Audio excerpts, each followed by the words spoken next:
Dear students, welcome back. University of Hyderabad. Yes, आप जानते हैं कि इसमें कितने अच्छे क्वेश्चन का मिक्सचर होता है। ये और बीएचयू मैं बैक टू बैक कोशिश कर रहा हूं कि इनके 5 साल के क्वेश्चन यदि आप रिवाइज कर लें सीयूईटी पीजी के पहले तो आपको बहुत फायदा होगा। आज हम एनालाइज करने की कोशिश कर रहे हैं 2018 के पेपर को। अभी तक हम लोग इसके 3 पेपर ऑलरेडी एनालाइज कर चुके हैं। सो और जैसा मैंने बताया कि ये सीयूईटी के लिए यूजफुल है ही, डीयूईटी, यूजीसी नेट एंड किसी भी एग्जाम के लिए बहुत बहुत इंपॉर्टेंट। तो चलिए जल्दी से शुरू करते हैं क्वेश्चन आंसर का दौर। इससे पहले कि हम क्वेश्चन आंसर का दौर शुरू करें, मुझे अलाउ कीजिए ये बताने को, यस, अमेजन ने एक्नॉलेज किया है new hot releases in education. This 2 books को आप देख सकते हैं और ये इसलिए है क्योंकि ये रियली बेस्ट रिसोर्सेज हैं। इसमें कोई घमंड नहीं है, ये मैटर ऑफ फैक्ट है, क्योंकि इस पैशन के साथ किसी ने कोई बुक तैयार नहीं किया है पॉलिटिकल साइंस कंपटीशन के लिए। इसमें से जो मैं आपको कहना चाहता हूं, बताना चाहता हूं कि ये 1500 एमसीक्यू की जो बुक है ऑब्जेक्टिव पॉलिटिकल साइंस, ये किसी भी कॉम्पिटिटिव एग्जाम के लिए एक ग्रंथ जैसी है, क्योंकि बेस्ट क्वेश्चन का जो सम्मिश्रण है, मिक्सचर है, वो ये ऑब्जेक्टिव पॉल साइंस है।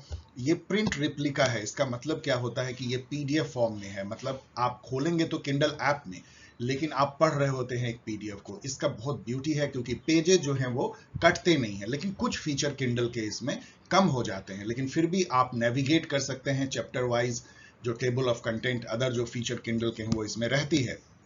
सीयूईटी पीजी गाइड जो है वो नॉर्मल किंडल एडिशन, इसमें किंडल के बहुत सारे फीचर्स हैं, लेकिन पेजेज इसमें जरूर कटे हैं, और इससे जो आपको तकलीफ होती है उसके लिए आई एम सॉरी, क्योंकि ये पीडीएफ नहीं है, प्रिंट रिप्लिका नहीं है। ये उसको वो खुद अपने पेपर साइज में कस्टमाइज करता है। उससे होता क्या है ना कि एक क्वेश्चन पेपर है, वो बीच से वो मतलब कट के अगले पेज पे चला जाता है, इसलिए मैंने इसको जो है प्रिंट रिप्लिका निकाला। आगे जैसा आप सजेशन देंगे उस टाइप की बुक रिलीज होगी, लेकिन इसकी में बहुत ब्यूटी है और बहुत सारे स्टूडेंट इसको बहुत पसंद कर रहे हैं उस फॉर्मेट को।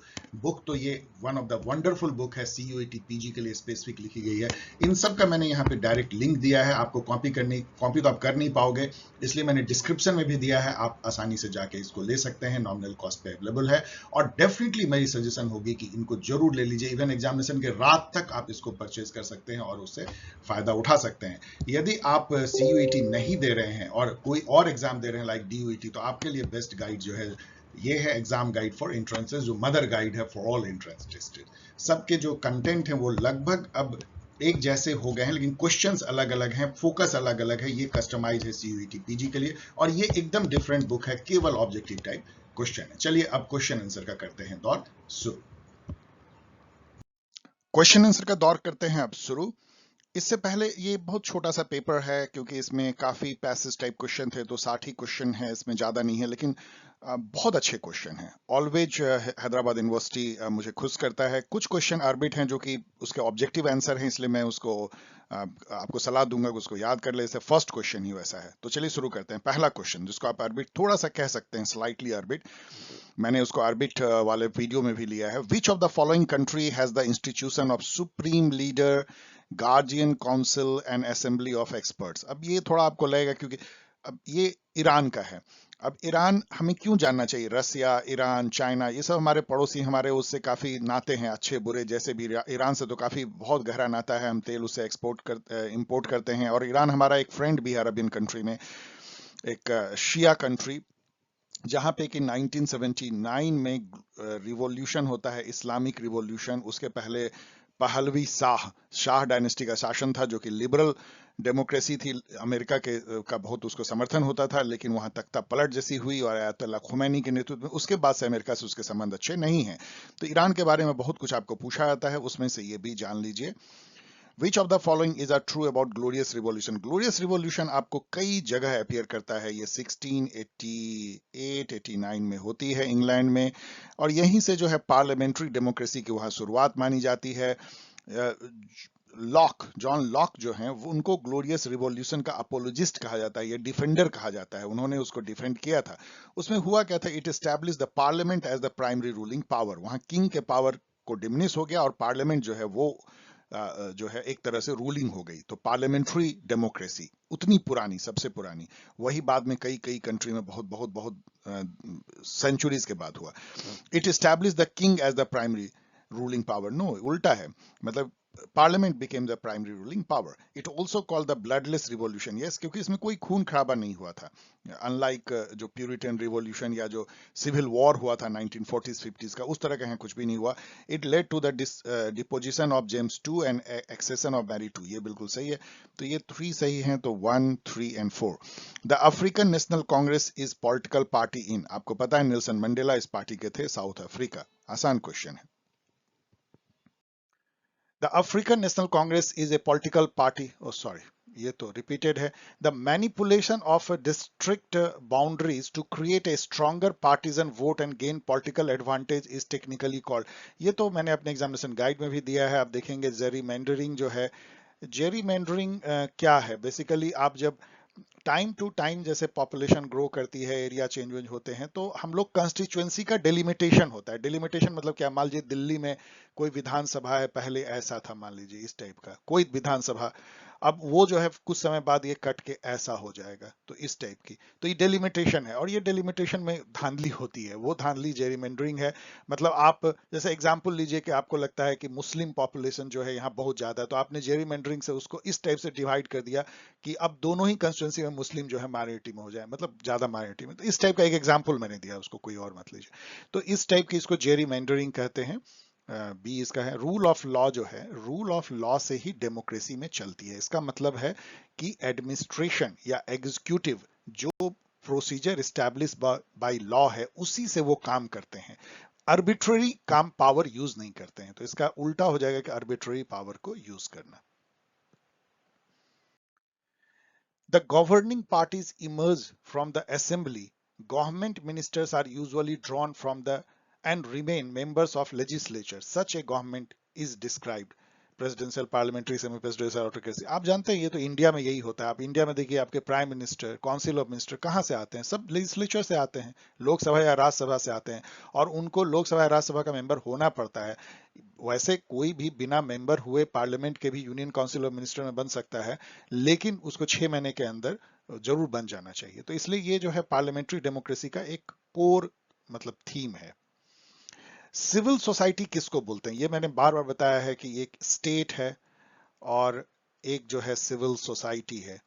अब सिविल सोसाइटी में जो है फैमिली आती है, नॉन गवर्नमेंट ऑर्गेनाइजेशन आता है, सारे फिलेंथ्रोपिक ऑर्गेनाइजेशन, ओपिनियन लीडर, जितने भी आप सोच सकते हैं जो सत्ता से जुड़े हुए नहीं है, मतलब जो स्टेट या फॉर्मल पॉलिटिक्स से जुड़े हुए नहीं जो लोग हैं, लेकिन वो आम जनता के बीच से आते हैं, वो सिविल सोसाइटी कहलाते हैं. इस पर बहुत चर्चा होती है कि सिविल सोसाइटी और स्टेट का क्या नाता होना चाहिए, उस पर पूरी एक वीडियो बन सकती है.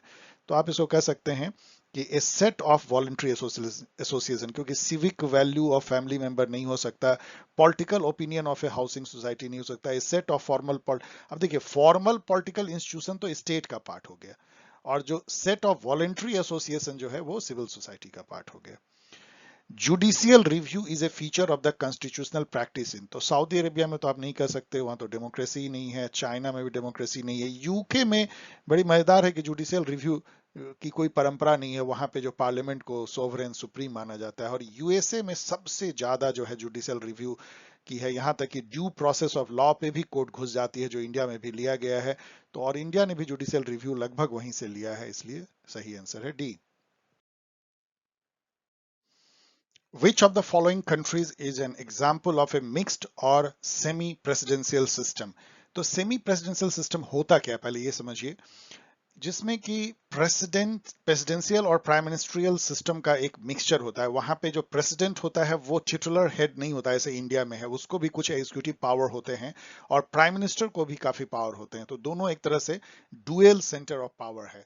ये श्रीलंका में भी है और फ्रांस में भी है. फ्रांस का जो फिफ्थ रिपब्लिक इसका जो कहलाता है, अब आप सोचेंगे इसको फिफ्थ रिपब्लिक क्यों कहते हैं फ्रांस में, आप पढ़ लीजिएगा, बड़ा इंटरेस्टिंग है. रिपब्लिक ये तो मैंने आपको पढ़ाया भी है कि जब नया कॉन्स्टिट्यूशन बनता है, पूरी तरह से पॉलिटिकल सिस्टम बदल जाती है, तो उसको न्यू रिपब्लिक कहा जाता है. तो वहाँ फिफ्थ रिपब्लिक 1958 से हुआ, अल्जीरिया वॉर के बाद में हुआ था. तो उससे वो अभी भी चल रहा है. डी गॉल ने इसको एस्टेब्लिश किया था. वहां पे सेमी प्रेसिडेंशियल सिस्टम, प्रेसिडेंट और प्राइम मिनिस्टर दोनों का एग्जीक्यूटिव पावर है. विच of the following is best describe the concept of political culture. अब देखिए पॉलिटिकल कल्चर जो है वो गैब्रियल एल्मंड ने इसका सबसे पॉपुलर डेफिनेशन दिया है, जो कि इस तरह का है कि आप मतलब एक सामान्य जनता जो है उनका ओरिएंटेशन जो है पॉलिटिकल सिस्टम के प्रति कैसा है, वो कैसा सोचते हैं, क्या वो उदासीन रहते हैं या सोचते हैं कि सब बिल्कुल बेकार है, या वो बहुत अटैच्ड होते हैं, क्या वो उसके बारे में सोच विचार करते हैं, उससे जुड़े होते हैं, अवेयर होते हैं, ये सारी चीजों पे को। तो ये बेसिकली आप पढ़ेंगे तो सबसे अच्छा स्टेटमेंट जो है वो है a set of attitudes and practices held by a people that shape their political behaviour. अब यहाँ पे देखिए एक मैं आपको टिप्स बार बार बोलता हूं कि जब कोई स्टेटमेंट दिया हो जैसे डेफिनेशन, तो जो सबसे बड़ा सेंटेंस होता है वो मोस्ट प्रोबेबली करेक्ट होता है। यहाँ पे देखिए सबसे बड़ा जो सेंटेंस है वो सी है और सी ही करेक्ट आंसर। ये मैं आपको एक टिप्स दे रहा हूँ, फिर से एक बार बता रहा हूँ। विच of the following set of countries is an example of holding together. अब यहाँ पे देखिए holding together and coming together federalism के बीच में फर्क समझिए। मतलब कमिंग टुगेदर जो है पहले वो समझिए, कमिंग टुगेदर। तो कमिंग टुगेदर जो फेडरलिज्म है उसका सबसे अच्छा एग्जाम्पल है, सॉरी, सबसे अच्छा एग्जाम्पल उसका है यूएसए। कमिंग टुगेदर फेडरेशन क्या है? बेसिकली जहां पे कि पहले जो है वो ऑटोनोमस पॉलिटिकल सिस्टम है, पॉलिटिकल कम्युनिटी है, और वो मिल के कहते हैं कि चलो हम लोग एक फेडरेशन बनाते हैं, और फिर वो जो है फेडरलिज्म, फेडरल कंट्री बनती है। जैसे यूरोपियन यूनियन जो है वो उस टाइप की समझ लीजिए, यदि वो एक कंट्री बनता है। उसका उल्टा है होल्डिंग टुगेदर फेडरेशन, जहां पे कि एक कंट्री है लेकिन वो अपनी पावर को डिवॉल्व करता है, मतलब वो काफी सारे पावर दे देता है कॉन्स्टिट्यूशनली अपने प्रोविंसेस को, तो वो होल्डिंग टुगेदर है। तो इसमें बेल्जियम और इंडिया जो है वो होल्डिंग टुगेदर है, जिसमें कि सेंटर को बहुत ज्यादा पावर दी जाती है, और जो स्टेट या प्रोविंसेस या जो फेडरल फेडरेटिंग यूनिट है, चूंकि वो पावर एक तरह से उनको दिया गया है तो वो थोड़ा लिमिटेड रहता है। The fifth schedule of the Indian constitution deals with. अब यहाँ पे तो आप थोड़ा सा देख लीजिए, ये इंफॉर्मेशन मैंने आपको दिया है, ये एग्जाम गाइड में भी बहुत जगह पे आती है। फिफ्थ और सिक्स शेड्यूल दोनों जो है वो SC ST वाली जो एरिया है उसके एडमिनिस्ट्रेशन से रिलेटेड है, कि स्पेशल ढंग से उनको हैंडल किया जाए। फिफ्थ सिक्स्थ शेड्यूल में है कि ये जो है administration of the tribal area in Assam, Meghalaya, Tripura and Mizoram, और जो ट्राइबल पीपल का। और यहाँ पे सॉरी, मैं शेड्यूल्ड कास्ट शायद यदि मैंने बोला है, तो scheduled area and scheduled tribe है ये। तो administration of scheduled area and scheduled tribe. तो और यहाँ पे ये जो फिफ्थ शेड्यूल है वो कहता है कि असम, मेघालय, त्रिपुरा और मिजोरम को छोड़ करके पूरे कंट्री के अन्य भागों में जो शेड्यूल्ड एरिया या ट्राइबल एरिया उसका एडमिनिस्ट्रेशन कैसे होगा उसके बारे में फिफ्थ शेड्यूल में। ये दोनों पढ़ लीजिए क्योंकि बहुत इंपॉर्टेंट है। फिफ्थ और सिक्स शेड्यूल कई जगह जो है पूछा जाता है। इनफैक्ट आपको पूरे जो शेड्यूल 12 हैं वो उसमें क्या क्या है वो आपको जानना चाहिए। जैसे कि शेड्यूल 7 जो है उसमें वो काम का बंटवारा है, शेड्यूल 9 जो है उसमें लैंड रिफॉर्म एक्ट है, शेड्यूल 10 जो है उसमें एंटी डिफेक्शन लॉ है, शेड्यूल 12 पंचायती राज से, 11 और 12 मुझे लगता है पंचायती राज इंस्टीट्यूशन से हैं रिलेटेड, शेड्यूल 3 में ओथ हैं, सबके क्या ओथ दी जाती है। तो ये सारी चीजें जो हैं देख लीजिए, आपको पता होना चाहिए ये लिस्ट। तो अब आप जब इसको इतना पढ़ लेंगे तो क्या हो जाएगा, ये administration and control of scheduled area and scheduled tribe.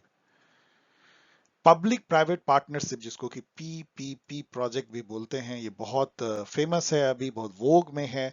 तो ये कोलेब्रेशन किसके बीच में होता है? पब्लिक मतलब पब्लिक ऑर्गेनाइजेशन, प्राइवेट मतलब स्टेट एंड मार्केट, इसको ऐसे कह सकते हैं। Private represent market and civil society हो नहीं सकता, UNO and various national government, World Bank नहीं। तो ये स्टेट एंड मार्केट, मतलब state represent public organisation, market represent private organisation.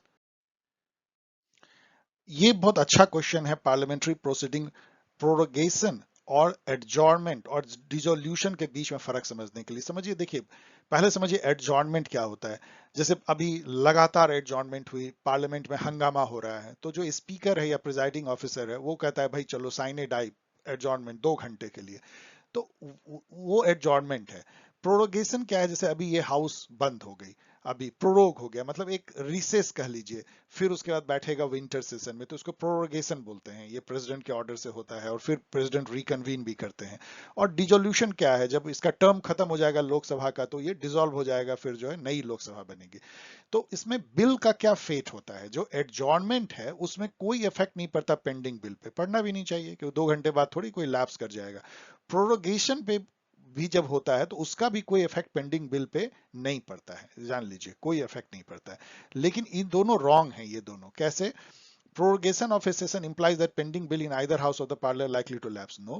And dissolution of the Lok Sabha is not bound to have any effect on pending bill. Bound to have an effect. वो पूरे lapse कर जाते हैं। इसलिए क्या होता है, जैसे राज्यसभा से कोई पास हो गया लेकिन लोकसभा उसके बाद डिसॉल्व हो गई तो वो बिल लैप्स कर जाता है, उसको फिर नहीं होता है। उसमें कुछ कंडीशंस हैं, वो एक अलग क्वेश्चन बन सकते हैं टफ कि कहाँ पे। जैसे मैं आपको बता दूं कि यदि राज्यसभा से कोई बिल पास हो गई है और लोकसभा के डिसॉल्व होने से पहले ही प्रेसिडेंट ने ज्वाइंट सेशन का डिक्लेरेशन कर दिया था उसके लिए, तो वैसे केस में वो बिल लैप्स नहीं करता, वेरी स्पेशल कंडीशन। इसलिए इसमें सही आंसर जो है बी है, केवल 2 और 3 जो है वो करेक्ट हैं। अब यहाँ पे सवाल है जुडिशियल एक्टिविज्म को लेकर के। आपको पता है जुडिशरी जो है कई बार बहुत एक्टिव होती है, पीआईएल उसका एक जरिया है उसके एक्टिव होने का। ऐसा माना जाता है इंडिया में of late after PIL judicial activism देखने को मिलती है। उसका एक एग्जांपल जैसे हम आपको बता दें कि जैसे कि आप देख रहे हैं कि एक बड़ा सा जो सीवरेज का नाली है वो बहुत तेजी से साफ हो रहा है, जो बरसों से नहीं हुआ है, पता लगा कोर्ट ने ऑर्डर किया है। इसी तरह से आप देख रहे हैं कि इंक्रोचमेंट ड्राइव चल रही है, वो अनधिकृत जो लोग सड़क के किनारे अपना घर वर बना लेते हैं उसको तोड़ा जा रहा है क्योंकि हाई कोर्ट ने ऑर्डर किया है। ये सब कुछ जुडिशियल एक्टिविज्म इसलिए माना जाता है कि जो एग्जीक्यूटिव के दायरे में, एडमिनिस्ट्रेशन के दायरे में वो करते नहीं है तो कोर्ट को इंटरवीन करना पड़ता है, किसी ने पीआईएल कर दिया है इस टाइप का। कई बार जो जुडिशियल एक्टिविज्म दिखता है कि वो एरिया इंक्रोच भी कर रहे हैं। तो अब इसके इस विवरण के बाद आप देखिए कि judicial activism is a condition where जजेस compete with legislature and executive to make law. Not at all, ऐसा एकदम बिल्कुल नहीं है। ये तो बहुत perverted form of judicial activism हो गया। कोई सेपरेशन ऑफ पावर को ब्रीच नहीं करते हैं। जहां एग्जीक्यूटिव लैक्स होता है, जहां वो अपना काम एज पर रूल नहीं करता है, एज पर लॉ नहीं करता है, वहीं पे जुडिशियल एक्टिविज्म आती है। तो judicial activism is a condition where जजेस become over active in delivering judgement to expedite trial and deliver justice. ये एकदम बिल्कुल सही है। Judicial activism is a condition where जजेस are becoming increasingly restive and frequently resort to हड़ताल। ये सब तो बकवास है, ये सब नहीं है। तो इसीलिए ये जो है सही, इसमें ये इजी है इसलिए क्योंकि एक ही इसमें सही आप मार सकते हैं यदि आप ठीक से पढ़ें, कॉमन सेंस से भी, बिना जाने हुए। The state armed forces special power act is not in force. इसका सही नाम जो है आफ्सा, आफ AFSPA, जैसे आप पढ़ लीजिए आफ्सा पा, इसको कह सकते हैं। आसपा भी कई लोग इसको पढ़ते हैं, आपसा, आसपा। तो आसपा जो है वो एक बहुत ही पॉलिटिकल इशू बन गया है नॉर्थ ईस्टर्न एरिया में, जहां पे कि आर्म्ड फोर्सेस को, मतलब मिलिट्री को काफी सारे पावर दिए गए हैं, जिससे कि वहां पे कई लोग कहते हैं कि सिविल लिबर्टी कर्टेल होती है, ह्यूमन राइट का वायलेशन होता है। और उसके अगेंस्ट में एक लीडर थी शर्मिला, उनका सेकेंड नेम मैं भूल रहा हूँ, एरॉन, शर्मिला एरॉन। उन्होंने कितनी दिनों तक फास्ट ऑन टू डेथ किया था, मतलब महीनों महीनों, लेकिन फिर भी वो हुआ नहीं। और ये असम में लगा हुआ है, मणिपुर में है, अरुणाचल प्रदेश और नागालैंड, कुछ कुछ एरिया में इन सब में लगा हुआ है, और JNK में भी लगा हुआ है। तो ये जो कहाँ नहीं लगा हुआ है, यदि आप इससे देखें तो ये त्रिपुरा में नहीं लगा हुआ है। ओके 17 हो गया। Which of the following defines demonetisation. उस समय में चूंकि 2018 का क्वेश्चन है, डीमोनेटाइजेशन हुआ था इसलिए पूछा गया था, आप इसको तो आराम से मार सकते हैं कि stripping a currency unit of it status as legal tender, जो कि 1000 और 500 के नोट के साथ किया गया था। डेआर्ची जो है, डेआर्ची ड्यूअलिज्म भी कह लीजिए। ये तो कितनी बार आपको हम लोग ने, मैंने बताया है इवन गाइड में भी अदर, कि डबल गवर्नमेंट जो है वो गवर्नमेंट ऑफ इंडिया एक्ट 1990, जिसको कि मॉन्टेग चेसमफोर्ड रिफॉर्म भी कहते हैं, और इसको जो कहते हैं मोरले मिंटो रिफॉर्म। ये इसलिए आपको याद रखना है 1909 क्योंकि इससे मुस्लिम को सेपरेट इलेक्टोरेट दिया गया था। गवर्नमेंट ऑफ इंडिया एक्ट में डीआरची लाया गया था। डीआरची का मतलब क्या था कि उस समय में जो स्टेट में, प्रोविंसेस में गवर्नर होते थे, उनका एक एग्जीक्यूटिव काउंसिल होता था, वो उनका कैबिनेट जैसा था, और एक चुनी हुई जो रिप्रेजेंटेटिव भी होती थी, लेजिस्लेचर, उसमें से मंत्री निकलते थे, उनको भी कुछ काम था। इन दोनों में पावर का डिवाइड कर दिया गया कि ये पोर्टफोलियो जो है वो एग्जीक्यूटिव काउंसिल के मेंबर देखेंगे, ये पोर्टफोलियो जो है वो लेजिस्लेचर से निकलने वाले जो जो जो रिप्रेजेंटेटिव है पीपुल के, वो देखेंगे। उसमें आप समझ सकते हैं कि जो रिप्रेजेंटेटिव पीपुल के थे उनको बहुत हल्के फुल्के डिपार्टमेंट दिए गए होंगे, जो भारी भरकम होंगे, finance and law and order, वो सब जो है एग्जीक्यूटिव काउंसिल के मेंबर जो होंगे, जो कि नॉमिनेटेड होते थे, वो इलेक्टेड नहीं होते थे, उनको दिए गए होंगे, लेकिन फिर भी। और इसी तरह से थोड़ा बहुत जो है सेंटर और स्टेट के बीच में भी काम का बंटवारा किया गया था डीआरसी के अंतर्गत में। गवर्नमेंट ऑफ इंडिया एक्ट 1919 से एक और क्वेश्चन पूछा जाता है कि सिख एंड और अदर कम्युनिटी को भी सेपरेट इलेक्टोरेट 1919 से दिया गया था। ये छुपा हुआ तथ्य है। जो 1935 से एक क्वेश्चन बनता है कि इससे प्रोविंशियल ऑटोनॉमी दी गई, एक तरह का फेडरलिज्म का जो कॉन्सेप्ट था वो इसमें लाया गया, वैसे वो कभी इंप्लीमेंट नहीं हुआ, वो भी एक क्वेश्चन बन जाता है। तो सही आंसर इसमें जो है कौन सा हो गया? Double DRG B.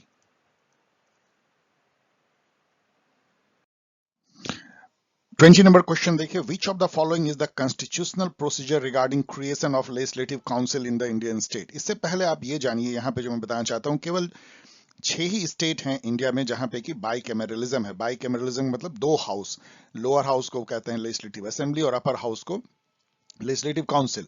सेंटर में तो बाइकैमरलिज्म है ही, राज्यसभा अपर हाउस है, लोकसभा लोअर हाउस, लेकिन स्टेट में जो है केवल 6 राज्य में है। यह है बिहार, आंध्र प्रदेश, तेलंगाना, महाराष्ट्र, कर्नाटक एंड उत्तर प्रदेश। ये भी कई जगह जो है पूछा जाता है, याद कर लीजिए। इसके अलावा आर्टिकल 169 इससे रिलेटेड है, जिसमें कि creation abolition of legislative council का जिक्र है। ये कैसे होता है वो इस 4 में से एक लिखा गया है, ये जो सही है। फर्स्ट, स्टेट लेजिस्लेटिव असेंबली जो होती है लोअर हाउस, वो एक रिजोल्यूशन पास करती है और उसके बाद पार्लियामेंट जो है एक लॉ इस संबंध में बना देता है, तो फिर वहां पे काउंसिल क्रिएट हो जाती है। उस तरह से एबोलिश भी हो सकती है। तो बी इसमें सही आंसर है। Residuary power of legislation in India lies with, देखिए 7th शेड्यूल जो है उसमें 3 लिस्ट हैं। ये डिवीजन ऑफ पावर है between legislative and administrative, both between centre and state. एक है यूनियन लिस्ट, दूसरा है स्टेट लिस्ट, और थर्ड है कंकरेंट लिस्ट। जैसे एजुकेशन जो है कंकरेंट हो गया, फॉरेस्ट जो है कंकरेंट हो गया। स्टेट में आप समझ सकते हैं lottery, gambling, law and order, police, land revenue, ये सब स्टेट सब्जेक्ट है। यूनियन में जैसे पोस्टल, टेलीकम्युनिकेशन, कम्युनिकेशन, फाइनेंस, ये सारे अब जो हैं फॉरेन अफेयर, ये सारे यूनियन में। यूनियन लिस्ट थोड़ा सा बढ़ा है, स्टेट लिस्ट घटा है। कंकरेंट लिस्ट 42nd अमेंडमेंट से 5 सब्जेक्ट इंदिरा गांधी के टाइम में स्टेट लिस्ट से निकाल करके और कंकरेंट लिस्ट में डाल दिया गया। इससे स्टेट लिस्ट घट करके 66 से 61 रह गया और कंकरेंट लिस्ट जो है वो बढ़ गया, और यूनियन लिस्ट भी बढ़ा है, करीब 100 के आसपास है। ये सब आप देख सकते हैं 7 शेड्यूल में। इसके अलावा एक आर्टिकल बेस से जुड़ा हुआ आर्टिकल 246, वो भी जो है इसी बात को कहता है कि लेजिस्लेटिव पावर भी जो है उसी अनुसार से, एडमिनिस्ट्रेटिव पावर भी लेजिस्लेटिव पावर के को टर्मिनस होते हैं। तो अब यह है कि इन तीनों लिस्ट में कोई नहीं है, तो कहां? ऐसा बहुत सारे सब्जेक्ट आ जाते हैं जहां पता लगा तीनों लिस्ट में नहीं, उसको रेसिडुअरी आप कह सकते हैं, रेसिडुअरी लिस्ट यदि आप मानिए, मतलब इन तीनों में नहीं है, तो वो पावर किसके पास लाई करती है? तो वो पावर यूनियन के पास लाई करती है। ये बहुत इंपॉर्टेंट है, मतलब पार्लियामेंट के पास, यूनियन पार्लियामेंट के पास में लाई करती है।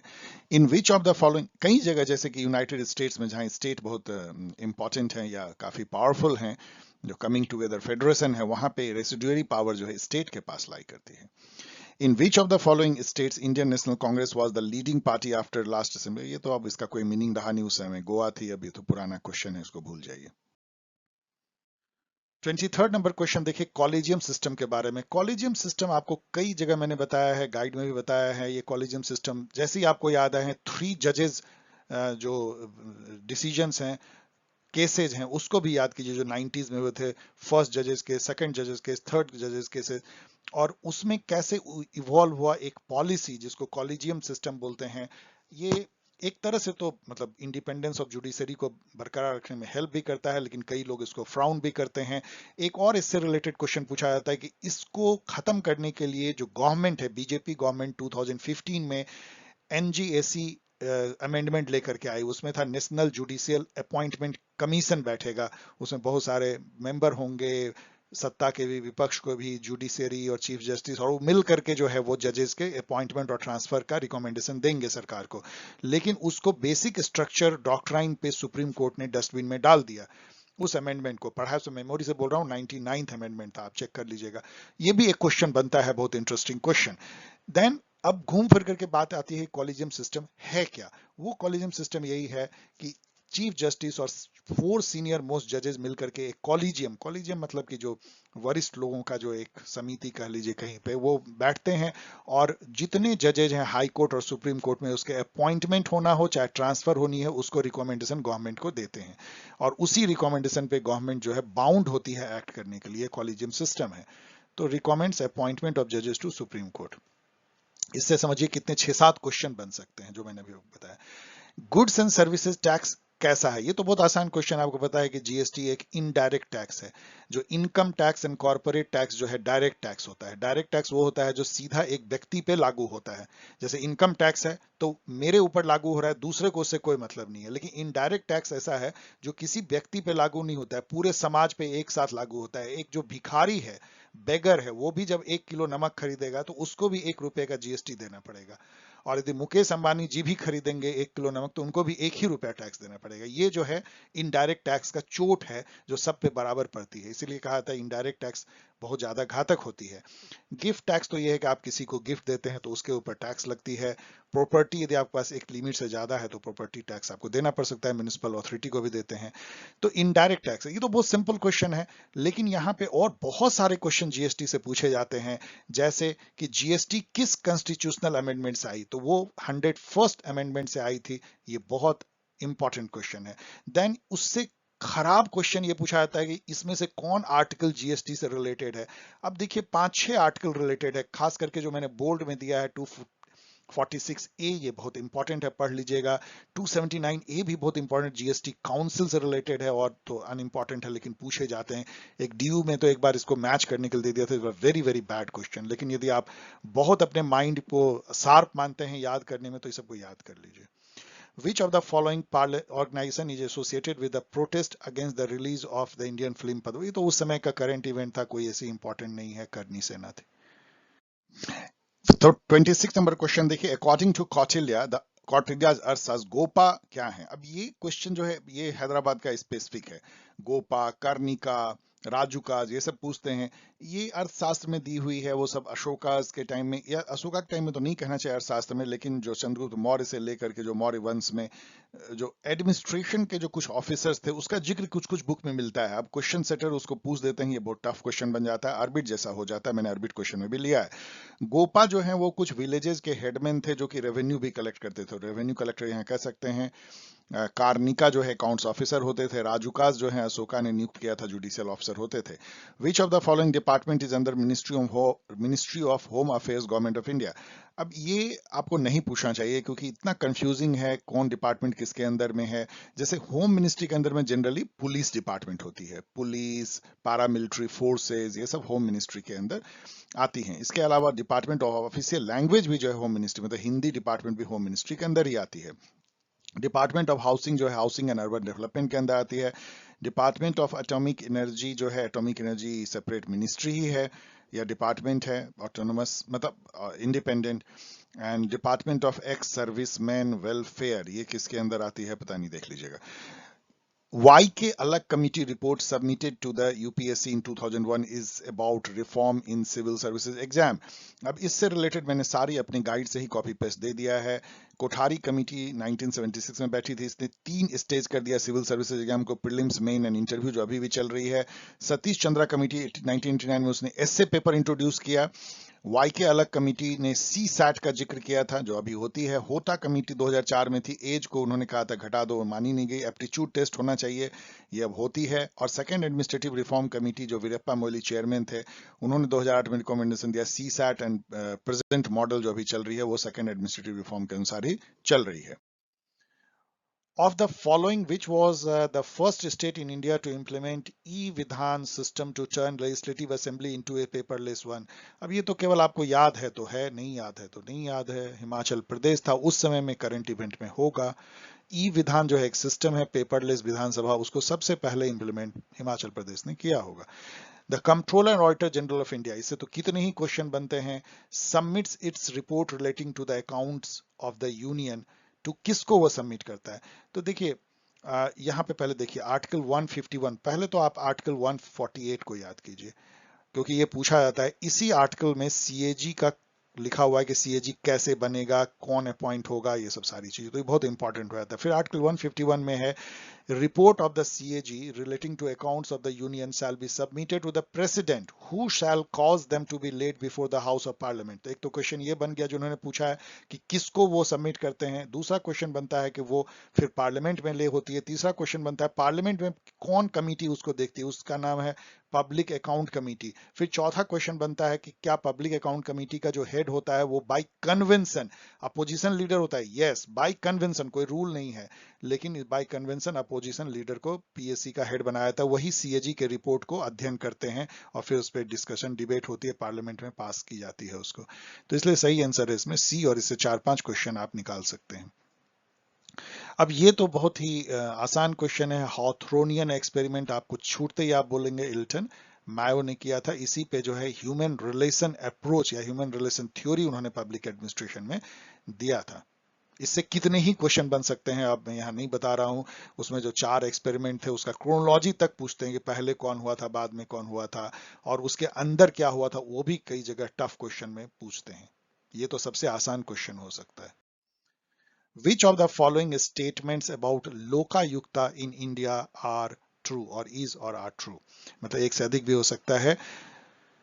तो लोकायुक्ता देखिए, आपको पता है कि लोकपाल और लोकयुक्त ये 2013 में ये पास हुआ। एक लंबे आंदोलन के बाद, अन्ना हजारे आंदोलन कहते हैं, 2011 से शुरू हुआ था। उससे तो आम आदमी पार्टी भी निकल गई और उसके कई जो करता धरता थे आज बड़े बड़े पोस्ट पे बैठे हुए हैं। अन्ना हजारे जी तो पता नहीं बेचारे इनसिग्निफिकेंट हो चुके हैं। तो उसके बारे में है कि Lokayukta is an anti corruption ombudsman in Indian state. ये तो ठीक है, ये सही है। लोकपाल सेंटर में और लोकायुक्ता स्टेट में। Delhi is the first among the Indian state to create a Lokayukta, नहीं, पहला जो है वो महाराष्ट्र है जो मैं खोज पाया हूं। And Lokayukta of different state vary in their power and function, ये सही है। क्यों ऐसा है? क्योंकि लोकायुक्ता एक्ट में ये लिखा गया है कि हर स्टेट अपना अपना एक्ट बनाएगी जिसमें प्रोविजन रहेगा कि किस तरह के फंक्शन और पावर वो लोग आयुक्त को देती है। इसलिए हर स्टेट में अलग अलग हो सकता है पावर फंक्शन। तो इसलिए मेरे अनुसार से 1 और 3 दोनों जो है सही। Which of the following states has been exempted from the implementation of Scheduled Caste and Tribe Prevention of Atrocity Act 19? पहले तो ये एक्ट को ही 4 बार पढ़ लीजिए और ये इसको गूगल पे भी पढ़ लीजिए। ये काफी बार पूछा गया है, ये बहुत फेवरेट क्वेश्चन है कि ये एक्ट क्या है। उसमें ऐसे पूछा जाता है कि एससी एसटी के लिए कौन सा स्पेशल एक्ट बना है, उस एक्ट के बारे में भी थोड़ी बहुत पूछी जाती है। अब यहाँ पे है कि कहाँ पे ये लागू नहीं, तो उसी एक्ट में लिखा हुआ है कि पूरे इंडिया में लागू होगा एक्सेप्ट जम्मू एंड कश्मीर। तो ये डी हो गया। अब तो खैर जम्मू एंड कश्मीर एक यूनियन टेरिटरी, या पता नहीं वो उस पर लागू है या माना जाएगा या नहीं। The administrative principle no subordinate in an organization should report to more than one boss, ये तो मैंने कितनी बार आपको बताया। इसी को कहते हैं यूनिटी ऑफ कमांड, जो दिया था हेनरी फायोल ने अपने 14 पॉइंट मैनेजमेंट या एडमिनिस्ट्रेशन प्रिंसिपल में। स्पैन ऑफ कंट्रोल भी मैंने कई बार आपको बताया है। इसमें यह है कि एक बॉस के अंदर में कितने डायरेक्ट सबऑर्डिनेट उसको रिपोर्ट करते हैं, ये स्पैन ऑफ कंट्रोल है। The government of India celebrate Good Governance Day in honor of, it's a very good question. In fact जब मैंने इसको, मुझे भी नहीं पता था कि अटल बिहारी वाजपेयी जी के जन्मदिन पे मनाया जाता है। I became so very happy. One of the greatest leader India produced in my view is Atal Bihari Vajpayee. और मुझे ये भी जान के बहुत खुशी हुई कि उनका बर्थडे जो है वो ईसा मसीह के बर्थडे के दिन है, 25 दिसंबर, इसीलिए वो इतने ग्रेट पर्सन भी थे। तो इनके जो बर्थडे है 25 दिसंबर, उसको गुड गवर्नेंस डे जो है मनाया जाता है। तो ये 2 क्वेश्चन हो गया इससे कि 25 दिसंबर अटल बिहारी वाजपेयी जी का बर्थ एनिवर्सरी है, और गुड गवर्नेंस डे किस दिन मनाया था, 25 दिसंबर को। तो ये सही आंसर हो गया दी। प्रधानमंत्री उज्ज्वला योजना जो है ये आपको जानना चाहिए, बहुत फेमस योजना है। इसमें जो है ग्रामीण गरीब औरतों या हाउस होल्ड को फ्री एलपीजी सिलेंडर बांटा गया था। बाद में उस पे कुछ क्वेश्चन उठे कि अब सिलेंडर का दाम इतना बढ़ गया कि लोगों ने पहला तो फ्री ले लिया लेकिन दूसरे को नहीं भरवाया, फिर वो चूल्हे पे चले गए। तो ये तो खैर हर प्रोग्राम के साथ में कुछ ना कुछ निगेटिव जो है उठाया जाता है, लेकिन ये था LPG connection to the poor. इसी से जुड़ा हुआ है उजाला स्कीम क्या है।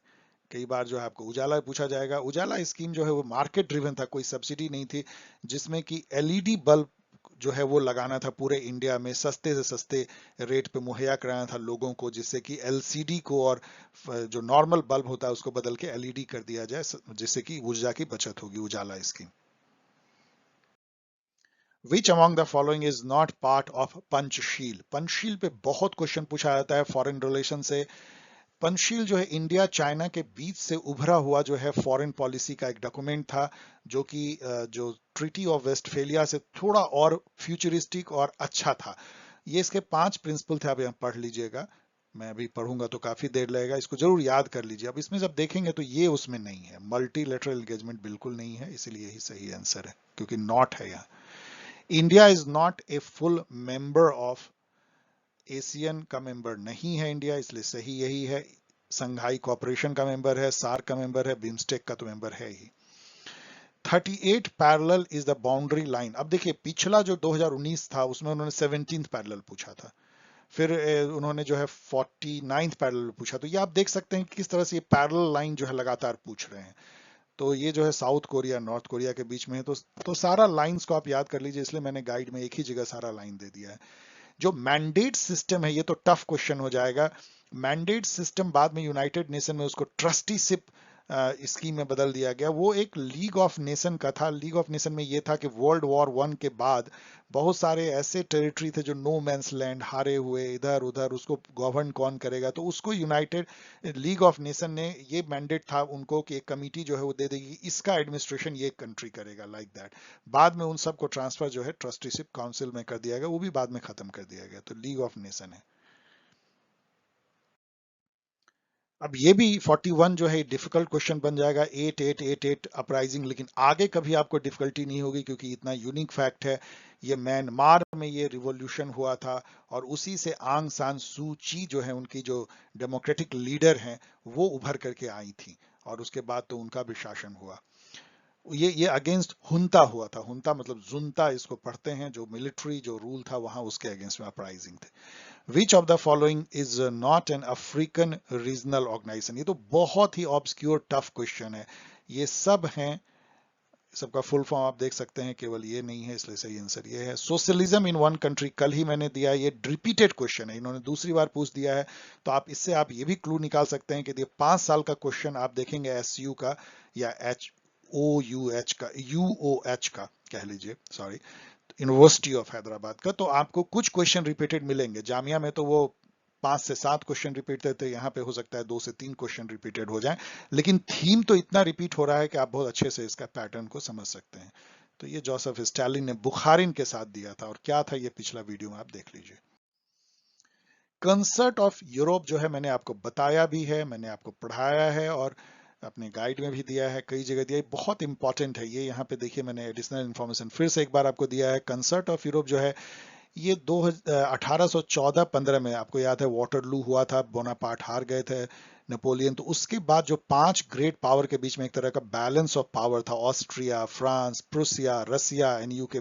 आप प्रूसिया को देख के चौंकिएगा मत, ये बेसिकली इसको आप जर्मनी कह सकते हैं। ये ना अभी मॉडर्न जमाने का जर्मनी है।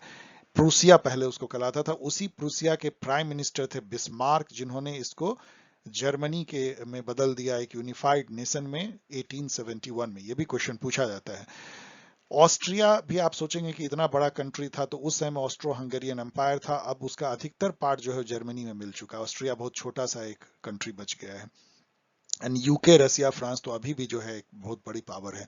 तो ये कंसर्ट ऑफ यूरोप थे। इसको कांग्रेस, इसको जो है कांग्रेस सिस्टम और वियना सिस्टम भी इसको जो है कहते हैं, कि क्योंकि वियना कांग्रेस उस समय हुई थी, और इसके तो ये बेसिकली बैलेंस ऑफ पावर पे बेस्ड ये कॉन्सेप्ट था, रियलिज्म पे। जिनेवा कन्वेंशन एक बहुत इंपॉर्टेंट है। ये जब वॉर में, जैसे कि आपको क्या नहीं करना है, जो सिविलियन है उसको टॉर्चर नहीं होना चाहिए, उस पे जो वायलेंस का जो असर होता है उसको कैसे मिनिमाइज किया जाए, रेड क्रॉस को कितना इसमें दी जाती है, बहुत सारे ह्यूमैनिटेरियन ग्राउंड है प्रिजनर ऑफ वॉर को लेकर के, कि उनको टॉर्चर नहीं करना है ऑल। तो ये जो है बहुत इंपॉर्टेंट है, एक ह्यूमैनिटेरियन ट्रीटमेंट इन वॉर को लेकर जो इन्होंने लिखा भी है। जो मैस्ट्रिक्ट ट्रीटी है बहुत इंपॉर्टेंट है यूरोपियन यूनियन के टर्म में, आप इसको पढ़ लीजिए। इसी से उनका जो है यूरो निकल के आया था, एक जो है करेंसी, एक इंटीग्रेशन के तरफ था। तो यहाँ पे तो थोड़ा सा आप कंफ्यूज कर सकते हैं, लेकिन मेरे अनुसार से ये लिबरल इंस्टीट्यूशनलिज्म का एक प्रिंसिपल पे बेस था मेरे अनुसार से। आप ऑफिशियल आंसर देख लीजिएगा, you can content. The main objective of the Congress of Vienna, again अब फिर से घूम करके वही आ गया, मतलब दूसरी बार जो है कंसर्ट ऑफ यूरोप पे पूछा जा रहा है। कांग्रेस ऑफ वियना में आपको मैंने बताया कि उसी से वो निकल करके कंसर्ट ऑफ यूरोप आया था। तो ये तो वही है जो मैं कह रहा हूं, to provide a long term peace plan for Europe post Napoleonic wars and French revolutionary war. उसके बाद यूरोप में कैसे बैलेंस ऑफ पावर रहे, पीस रहे, ट्रैंक्विलिटी रहे, तो उसमें कंसर्ट ऑफ पावर जो है बनी थी। बाकी पढ़ लीजिएगा, सही नहीं है। 123rd कॉन्स्टिट्यूशन अमेंडमेंट बिल, ये भी रिपीटेड क्वेश्चन है, रिपीटेड। कल ही मैंने डिस्कशन किया है, इसलिए फिर से नहीं कर रहा हूं। ये है national commission for backward class. मैंने ये भी कहा था कि ये बिल है, ये एकदम सही है, ये फैक्ट है, लेकिन कल उन्होंने एक्ट लिख दिया था, वो रॉन्ग था। एक्ट यदि आप देखेंगे तो वो 102nd था, अमेंडमेंट एक्ट। और ये लाया क्या था, ये national commission for other backward class. इससे जुड़ा हुआ अभी जो घटना चल रही है, यदि आप आगे के एग्जाम की तैयारी करना चाहते हैं, तो अभी 127th constitutional amendment bill parliament में पास किया गया है, और उसने स्टेट को यह अधिकार दे दिया है कि अपने अपने स्टेट में वो बैकवर्ड कास्ट का लिस्ट बना सकती है for educational, socially and educationally backward caste का उनको पॉजिटिव डिस्क्रिमिनेशन यानी कोटा या रिजर्वेशन के लिए एक नया नया मतलब कि एक तरह का समझिए एक इशू फिर से निकली है। उसमें सभी दल एक हो गए, क्योंकि ओबीसी का वोट की बात होती है और स्टेट को वो पावर दे दिया। उसके बारे में थोड़ा बहुत पढ़ लीजिए, वो कई आने वाले, इस एग्जाम में तो नहीं लेकिन आने वाले के लिए वो इंपॉर्टेंट है। वो amendment 127th constitutional amendment bill जो अभी जस्ट पास हुई है, वो भी बैकवर्ड क्लास से ही रिलेटेड है। The idea of tacit consent, देखिए टैसिट कॉन्सेंट पहले समझिए है क्या। जॉन लॉक ने अपने सोशल कॉन्ट्रैक्ट में ये कहा था कि कोई पूछे कि भाई हमने क्या कोई कॉन्सेंट दिया है इस सोशल कॉन्ट्रैक्ट का। मान लीजिए कोई अमेरिका में बोले कि हमने तो नहीं कॉन्सेंट दिया था कि इस तरह से जो है गवर्नमेंट बने, इस टाइप का पॉलिटिकल सिस्टम बने जो सोशल कॉन्ट्रैक्ट में एक इमेजिनरी है।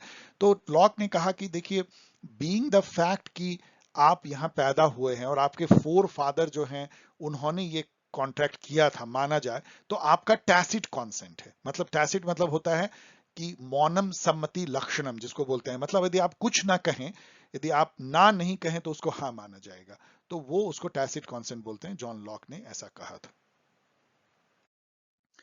Who is the author of two concept of liberty, ये तो कितनी बार ये रिपीटेड क्वेश्चन है, यहां नहीं लेकिन दूसरे दूसरे में ईशा बर्डली ने लिखा था।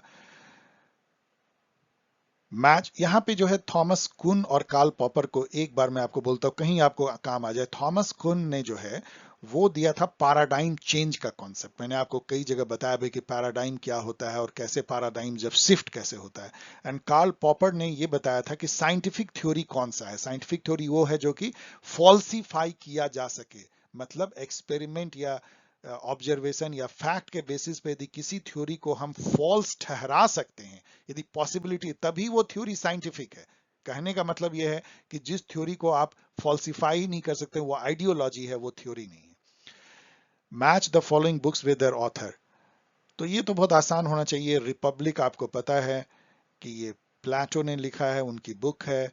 जो निकोमैकियन इथिक्स है, जिसमें उन्होंने प्रिंसिपल ऑफ गोल्डन मीन दिया था, कोई एक्सट्रीम ना हो, ना एक्सट्रीम खुशी ना एक्सट्रीम गम, बीच में रहो, जिसको कि बुद्ध मार्ग भी बोलते हैं, मध्यम मार्ग बोलते हैं, वो निकोमेकियन एथिक्स में उन्होंने दिया था। और बहुत सारे और बातें कही थी, जस्टिस एंड अदर्स का। डिस्कोर्सेज जो है ये निकोलो मैकियावेली ने लिखा था। प्रिंस उसकी ज्यादा फेमस बुक है, लेकिन डिस्कोर्स ऑन लिवी वो भी उतना ही इंपॉर्टेंट, जिसमें उन्होंने रिपब्लिकनिज्म की जो है समर्थन किया था। वो एक छुपा हुआ फैक्ट है मैकियावेली का, लेकिन प्रिंस में जो उन्होंने क्रूएल रियल पॉलिटिक का वर्णन किया था, वो ज्यादा प्रचलित इमेज है मैकियावेली के बारे में। तो आप इसको मैच कर लीजिएगा, मैंने उसको मैच कर दिया है। फॉल्स कॉन्शियसनेस क्या होता है, ये भी रिपीटेड क्वेश्चन है, ये मैंने कई जगह आपको बताया है।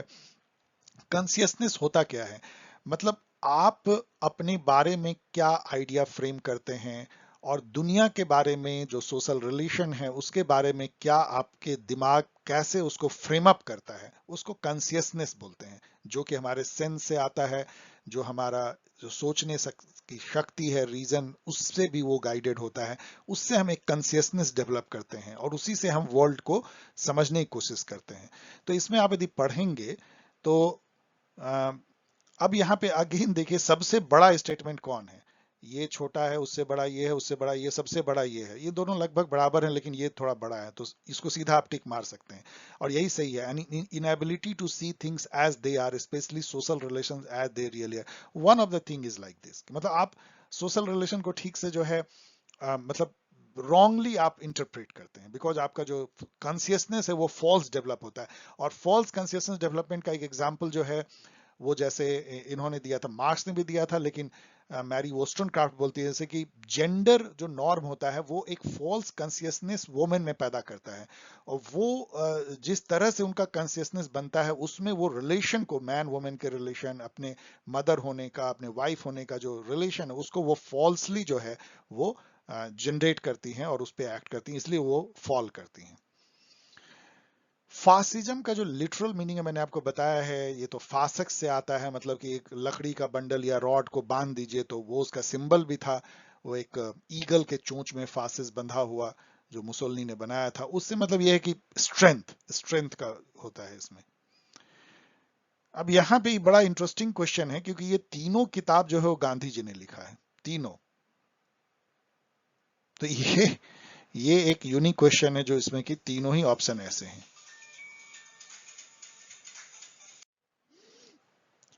इसलिए सही आंसर ऑफ कोर्स ऑब्वियसली जो है ए है, जिसमें कि सभी बी को जा रही है। 55, identify the thinker who uses the term phronesis. अब देखिए फोरेंसिस मैंने बहुत डिटेल में वेस्टर्न पॉलिटिकल थॉट वाले एमसीक्यू में बताया था। फोरेंसिस टाइप ऑफ नॉलेज जो है एरिस्टोटल देते हैं अपने बुक निकोमैकियन एथिक्स, जो भी जस्ट मैंने आपको बताया, जिसमें वो कहते हैं कि नॉलेज जो है तीन चार टाइप का हो सकता है। इपिस्टमे उन्होंने दिया, टेक्ने दिया। इपिस्टमे जो है वो नॉलेज है किसी चीज का, जिसको नॉलेज ऑफ हाउ, मतलब नॉलेज ऑफ वॉट कह लीजिए, सॉरी वॉट, मतलब कि सूरज पूरब में उगता है, दिस है, दैट है, जितने भी नॉलेज हम लोग लेते हैं वो जो किताबों में मिलता है, इपिस्टमे है नॉलेज। टेक्ने वो नॉलेज है जो कि हाथ से करके, एक्सपेरिमेंट से, कि स्कूटर कैसे ठीक करें, तो मशीन कैसे ठीक करें, कैसे ये चीज फंक्शन करता है, हाउ, नो हाउ जिसको आप बोलते हैं, वो टेक्ने है। लेकिन जो नो वाई, केयर वाई, मतलब जो प्रूडेंस है, प्रैक्टिकल वर्च्यू है, प्रैक्टिकल विजडम है, ये सबसे डिफिकल्ट नॉलेज है एरिस्टोटल के अनुसार से, जिसको आप प्रूडेंसिया कई लोग कहते हैं। मतलब कहाँ पे नॉलेज को यूज करना है, कितना यूज करना है, किस पर्पस से यूज करना है, इथिकल पर्पस से। अब आप मान लीजिए कि नॉलेज आपके पास में है और आप साइबर क्राइम करते हैं, तो वो इसमें नहीं आएगा, फोरेंसिस में नहीं आएगा। आपके पास में नॉलेज है और उसको केवल अपने पर्सनल गेन के लिए आप यूज करते हैं, स्वार्थी हैं, वो भी फोरेंसिस में नहीं आएगा। ये चीज की नॉलेज का यूज कैसे प्रूडेंशियल वे में हो, वो सबसे बड़ा नॉलेज है, उसको फोरेंसिस कहते हैं। बहुत डिटेल में मैंने बताया क्योंकि ये एक इथिकल बात भी है। तो ये एरिस्टोटल है। सावरकर टेस्ट ऑफ नेशनलिटी, ये कई बार मैंने बताया हुआ है, रिपीटेड क्वेश्चन है। ये पितृभू, मातृभू, पुण्यभू, ये उन्होंने अपनी जो बुक है हिंदुत्व उसमें दिया है। इसका मायने एक लाइन में समझिए कि उनका कहना है कि कौन हिंदू है, या कौन इस देश के एक्चुअल जो वासी, जो कि मतलब एक समझिए कि राष्ट्र के मेंबर हैं, वो हैं जिनके लिए कि भारत जो है पितृभूमि है, मतलब उनके पूर्वजों की भूमि है, उनके वंशज यहाँ पे रहे हुए हैं, और उनके लिए ये पुण्य भूमि है। तो ये दोनों जो है वही जो है टेस्ट ऑफ नेशनलिटी है, वो राष्ट्र के लोग हैं। तो एनीवेज इस पे डिबेट हो सकती है। The term veil of ignorance is to be found in the work of, ये तो बहुत ही आसान क्वेश्चन होगा आपके लिए। जॉन रॉल ने अपने सोशल कॉन्ट्रैक्ट, जो उन्होंने थ्योरी ऑफ जस्टिस लिखा 71 में, उन्होंने वेल ऑफ इग्नोरेंस का कॉन्सेप्ट दिया था। एक लाइन में वेल ऑफ इग्नोरेंस ये है कि जो लोग बैठ करके समाज के नियम तय कर रहे थे इनिशियल पोजीशन में सोशल कॉन्ट्रैक्ट के तहत, कि समाज में क्या रूल रेगुलेशन होगा, रिसोर्सेज के बंटवारे का, पोजीशन, ऑफिसेज, रिवॉर्ड, ऑल, उनको ये खुद पता नहीं था कि वो मेल हैं, फीमेल हैं, अमीर हैं, गरीब हैं, किस कास्ट, किस रिलीजन, किस रेस और किस बैकग्राउंड से आते हैं। तो ये जब किसी को याद नहीं होगा तो समझिए रूल बनाने वाले कितने कॉशस रहेंगे। वो बोलेंगे नहीं भाई, गरीबों के लिए कुछ करो, जो लोग मतलब दबे कुचले वर्ग के उनके लिए कुछ करो, क्योंकि दे मे फील कि खुद भी हम उस कैटेगरी से बिलोंग कर सकते हैं। तो ये वेल ऑफ इग्नोरेंस का जो है कॉन्सेप्ट था। Who is the author of the Economic and Political Manuscript of 1844? ये तो आप छूटते ही बोलेंगे बहुत आसान है, कार्ल मार्क्स। यहाँ पे फेयर बैक का जानिए, ये मैंने कई जगह इवन एग्जामिनेशन गाइड में भी दिया है। फेयर बैक जो थे लुडविग एंड्रियास फेयर बैक, ये यंग हेगेलियन था। यंग हेगेलियन क्या होता है वो अलग कभी पढ़ लीजिए गूगल पे। और उससे इतने प्रभावित थे कार्ल मार्क्स कि उन्होंने पहला जो बुक लिखा था, कुछ थेसिस ऑन फेयर बैक उन्होंने लिखा था। उसमें उन्होंने पहली बार अपना आइडिया को कॉन्सेप्चुलाइज किया था, जो बाद में पूरे जीवन भर वो करते रहे। और फेयर बैक के आइडिया को ही कट करके उन्होंने किया था बहुत सारे को। और हेगल तो आप जानते हैं कि कितने बड़े फिलोसफर रहे हैं, उनके भी आइडिया से मार्क्स इतने प्रभावित थे कि उनका जो डायलेक्टिज्म था आइडिया का, उसको उन्होंने पूरा टर्न करके उन्होंने डायलेक्टिज्म ऑफ मटेरियलिज्म में बदल दिया। और एंगल तो उनके साथ ही थे। पुरुषार्थ जो है ये रिपीटेड क्वेश्चन है, तो ये तीसरा रिपीटेड क्वेश्चन है जो कल भी मैंने डिस्कस किया। सॉरी, अब फिर देखिए मैं गलत टिक मार रहा था यहाँ पे। ये बी है, अर्थ धर्म काम मोक्ष। हु रोट द, तो मैं एक बार फिर से बोलूंगा कि मेरे टिक मारने पे कम जाइए। शायद लगता है आप लोग ना मेरी बात को सुनते नहीं है और केवल टिक देखते हैं सर ने क्या मारा है। आप टिक को बहुत ज्यादा वैल्यू मत दीजिए। वैसे इस बार मैं कॉशस हूं, और प्लीज मुझे पॉइंट आउट कीजिए कि मैंने कहाँ गलत टिक मारा है। मैं मुझे लगता है कि इस बार मैंने नहीं मारा है। इसका सही जो है वो बी है। ओके, द हु रोट मानव धर्म शास्त्र, ये जो है रिपीटेड क्वेश्चन है, कहीं और मैंने कई जगह डिस्कस किया है। मानव धर्म शास्त्र जो है वो दूसरा नाम है जो मनुस्मृति का। तो आपको पता है कि मनुस्मृति, इसको क्यों मानव धर्म शास्त्र बोला जाता है कि मानवों के लिए वो धर्म क्या होना चाहिए, उसी का तो विवरण है मनुस्मृति में, इसलिए इसको लिखने वाले मनु है। So okay dear students, thank you. अभी ज़्यादा इस पे चर्चा नहीं करते हैं क्योंकि ये एक तरह का एक सीरीज है। फिर आगे हम लोग जो नेक्स्ट 2017 की जब बात करेंगे तो उस पर और हम लोग ठहर करके इसके पैटर्न को समझने की कोशिश करेंगे। सो डियर स्टूडेंट, आपने देखा कि कितने अच्छे क्वेश्चन का ये कलेक्शन है। यदि ये वीडियो आपको पसंद आया हो तो आप इसको शेयर करें, सब्सक्राइब जरूर करें यदि अभी तक नहीं किया आपने, और कमेंट करें। इन तरीके से आप मुझको कमेंट कर सकते हैं, सवाल पूछ सकते हैं। कृपया अपने सवाल ऐसे रखिए जिसका जवाब 1-2 लाइन में दिया जाए, ऑब्जेक्टिव। ऐसे क्वेश्चन ना पूछिए कि सर मैं एग्जाम के लिए कैसे तैयारी करूं। इस टाइप का जवाब नहीं दिया सकता 1-2 लाइन में। और ये एक बार फिर से मैं आपको कह रहा हूं कि यहाँ पे लिंक मैं एक गाइड का दे रहा हूं, CUET PG, क्योंकि मुझे लग रहा है सबसे अधिक अभी रिलेवेंट वही एग्जाम है। मुझे बताया गया है कि 9 सितंबर को है, तो अभी आपके पास काफी वक्त है। आप CUET PG गाइड यहाँ से डाउनलोड कर सकते हैं। फिर मिलेंगे बहुत जल्द एक MCQ वीडियो को लेके, बहुत बहुत जल्द, हो सकता है आज शाम में। बाय।